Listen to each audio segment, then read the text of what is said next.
মহান সৃষ্টিকর্তার ইবাদতের জায়গা একটা মসজিদ, যেখানে অনেক দিন যাবৎ মাইকবিহীন আজান দেওয়া হতো, যেটা লক্ষ্য করেন আমাদের প্রবাসী সোসাইটির একজন সিনিয়র সদস্য মোহাম্মদ রুহুল আমিন ভাই।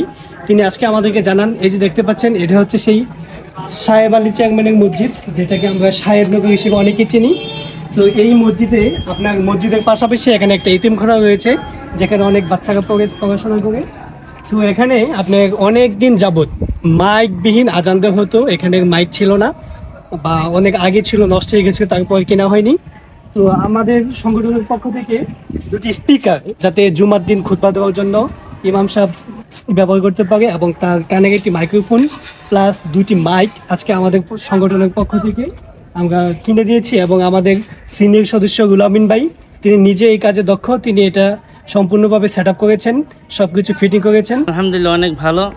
আমি মন থেকে শুকরিয়া আদায় করছি এবং প্রবাসী কল্যাণ সকল সদস্য ভাইদের জন্য আমি অন্তঃস্থল থেকে মোবারকবাদ জানাচ্ছি যে আমাদের এই মসজিদে 4টা মাইক ছিল, তো কিছুদিন যাবৎ নষ্ট হয়ে গেছে, আর মাঝখানে সময় মাইক আর আনা হয়েছে না।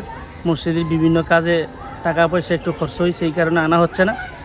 তো প্রবাসী কল্যাণ সংগঠনের এক অন্যতম সদস্য আমার জনাব মোহাম্মদ রুহুল আমিন চাচা, উনি বিদেশ থেকে আসার পরে এই জিনিসটা দেখার পরে উনি আমার সাথে পরামর্শ করে তিনি মসজিদের উন্নয়নের জন্য এবং এখানে মাদ্রাসার স্টুডেন্ট আছে, ছাত্র আছে, সকলের উন্নয়নের জন্য, এলাকাবাসীর আজানের শোনার সুবিধার জন্য এই আজকে প্রবাসী কল্যাণ সংগঠনের সদস্য ভাইদের সাথে পরামর্শ করে সকলের কাছ থেকে আজকে এই মসজিদের জন্য, সাহেব আলী চেয়ারম্যানের মসজিদের জন্য এই 2টা মাইক, 2টি স্পিকার এবং একটা মাউথ স্পিকারে তিনি ব্যবস্থা করেছেন।